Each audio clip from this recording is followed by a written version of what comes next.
दोस्तों नमस्ते। दोस्तों इस वीडियो में आधुनिक भारत के महत्वपूर्ण प्रश्नों को कवर किया गया है। यह वीडियो आपके लिए महत्वपूर्ण हो सकती है। तो कलकत्ता शहर की स्थापना किसने की थी? तो जॉर्ज चार्नक ने क्या कलकत्ता शहर की स्थापना की थी। कर्नाटक की राजधानी कहाँ थी? अर्काट थी। कर्नाटक की राजधानी कहाँ थी? अर्काट थी। और 1661 में, अब देखिए यहाँ पे 1661 में पुर्तगाली राजकुमारी कैथरीन ऑफ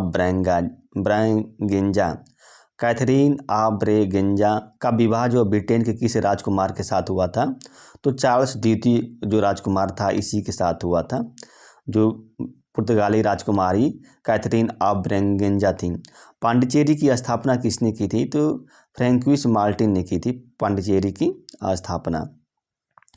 और बम्बई शहर की स्थापना किसने की थी? तो जो बम्बई शहर था गेराल्ड ओंगियार ने की थी। किसने? गेराल्ड ओंगियार ने। और ये 1669 से 1677 तक रहा। ये जो गेराल्ड ओंगियार था सूरत का प्रेसिडेंट भी रहा था और बम्बई का गवर्नर भी रहा था। कर्नाटक का युद्ध किनके बीच लड़ा गया था? तो अंग्रेजों एवं फ्रांसीसियों के मध्य जो है कर्नाटक का युद्ध लड़ा गया था। और उत्तराधिकार के युद्ध में बहादुर शाह जो प्रथम था इसका सहयोग किसने दिया था? तो गुरु गोविंद सिंह ने दिया था। इसको बहादुर शाह प्रथम का सहयोग जो है गुरु गोविंद सिंह ने दिया था उत्तराधिकार के युद्ध में। स्वतंत्र अवध राज्य का संस्थापक कौन था? तो सआदत खान था। कौन? सआदत खान था स्वतंत्र अवध राज्य का संस्थापक। कौन जो है पांडिचेरी की संधि के साथ, कौन सा युद्ध जो है पांडिचेरी की संधि के साथ समाप्त हो गया था? तो जो कर्नाटक का जो तृतीय युद्ध था वो पांडिचेरी के युद्ध के साथ समाप्त हो गया था। खालसा पंथ की स्थापना किसने की थी? तो खालसा पंथ की स्थापना गुरु गोविंद सिंह ने की थी। किसने? गुरु गोविंद सिंह ने की थी। और जो पाहुल प्रणाली भी है इसकी भी स्थापना क्या है? इसकी भी शुरुआत जो है गुरु गोविंद सिंह ने भी ही की थी, पाहुल प्रणाली की और खालसा। प्लासी के युद्ध में नवाब का कौन सेनापति था जो धोखा दिया था? तो मिर्जाफर था। वो मिर्जाफर था। प्लासी के युद्ध में नवाब के को धोखा दिया था। प्लासी के युद्ध में किसके नेतृत्व में एक छोटी सेना नवाब की वफादार बनी थी? किसकी नेतृत्व में वो छोटी सेना थी? तो मोहनलाल और मीर मदान के नेतृत्व में यही सेना ने क्या है वो प्लासी के युद्ध में जो नवाब के सहयोग की थी मोहनलाल और मीर मदान के नेतृत्व में जो सेना थी। किस सिख गुरु का प्रारंभिक नाम लाहना था? तो गुरु अंगद था। इनका प्रारंभिक नाम क्या था? लाहना था। और 1740 में घिरिया के युद्ध में सरफराज की हत्या किसने की थी? घिरिया के युद्ध में तो बिहार के सर सूबेदार अली वर्दी खान ने। किसने? बिहार के सूबेदार अली वर्दी खान ने घिरिया के युद्ध में सरफराज की हत्या कर दी थी।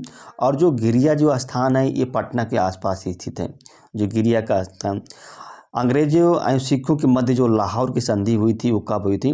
तो 9 मार्च 1846 को हुई थी। 9 मार्च 1846 को हुई थी।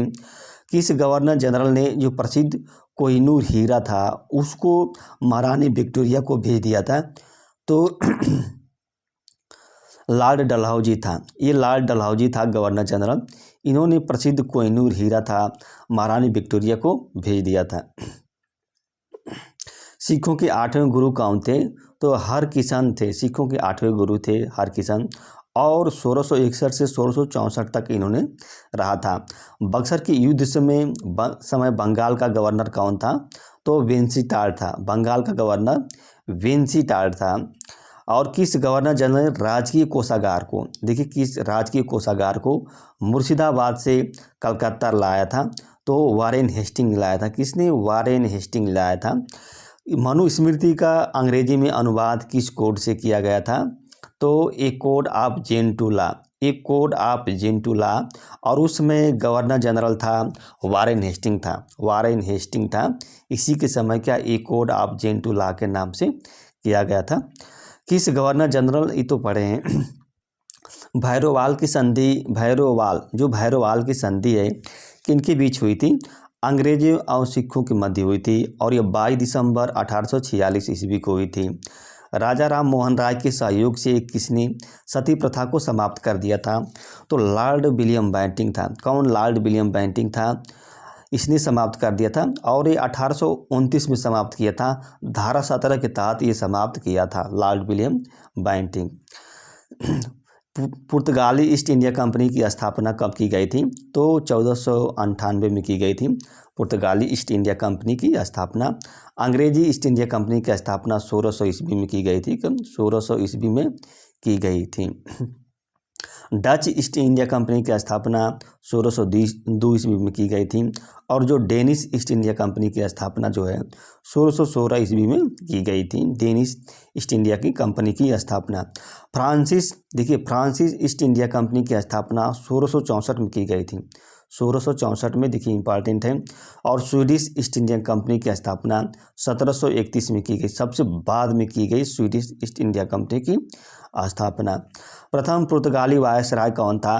तो फ्रांसिस्को द अल्मीडा जो था प्रथम पुर्तगाली वायसराय था, जो 1505 में भारत आया था। 1505 में भारत में। मुगल दरबार में आने वाला जो प्रथम अंग्रेज कौन था? तो कैप्टन हॉकिंस था। कैप्टन हॉकिंस जो था जो मुगल दरबार में आया था। डचों ने अपनी पहली फैक्ट्री कहाँ स्थापित की थी? तो मछलीपट्टनम में, जो कि दक्षिण भारत में 1605 में स्थापित की थी डचों ने अपनी पहली फैक्ट्री। और पुर्तगालियों ने अपनी पहली फैक्ट्री कोचीन में स्थापित की थी। कहाँ पे? कोचीन में स्थापित की थी। पूर्वी तट पर, अब देखिए इम्पॉर्टेंट, पूर्वी तट पर जो अंग्रेजों ने अपनी पहली व्यापारिक कोठी कहाँ स्थापित की थी? तो मछलीपट्टनम में स्थापित की थी और 1611 ईस्वी में स्थापित की थी इन्होंने। इसने 1611 ईस्वी में स्थापित की थी। और पश्चिमी तट पर अंग्रेजों ने अपनी पहली व्यापारिक कोठी कहाँ? पश्चिमी तट पर देखिए सूरत में 1613 में अंग्रेजों ने क्या है अपनी पहली व्यापारिक कोठी स्थापित की थी। और फ्रांसीसियों ने अपनी पहली व्यापारिक कोठी कहाँ स्थापित? पहली फ्रांसीसियों ने, देखिए फ्रैंको कायरो द्वारा स्थापित किया गया था। कहाँ? सूरत में। सूरत में फ्रांसीसियों ने अपनी पहली फैक्ट्री स्थापित की या कोठी 1668 में स्थापित की इन्होंने, 1668 में। और 1615 में सम्राट जेम्स प्रथम ने किसे अपना राजदूत बनाकर जहांगीर के दरबार में भेजा था? तो वो सर टॉमस रो था। कौन था? सर टॉमस रो था, जो 1615 में जहांगीर के दरबार में आया था। भारत में पहली बार, देखिए भारत में पहली बार किसके कार्यकाल में सार्वजनिक निर्माण विभाग की स्थापना की गई थी? तो लॉर्ड डलहौजी के कार्यकाल में की गई थी। लॉर्ड डलहौजी के। किसके समय स्वेज नहर खुल जाने से ब्रिटेन और भारत के बीच व्यापार में वृद्धि हुई थी? किसके समय? तो लॉर्ड नॉर्थब्रुक के समय। लॉर्ड नॉर्थब्रुक के समय स्वेज नहर के खुल जाने से भारत और ब्रिटेन के बीच जो व्यापार में वृद्धि हुई थी। किस अखबार ने वर्नाक्युलर प्रेस एक्ट 1878 का समर्थन किया था? तो जो पायनियर अखबार था उसने क्या समर्थन किया था। लॉर्ड लॉरेंस ने किसके नेतृत्व में अकाल आयोग का गठन किया था?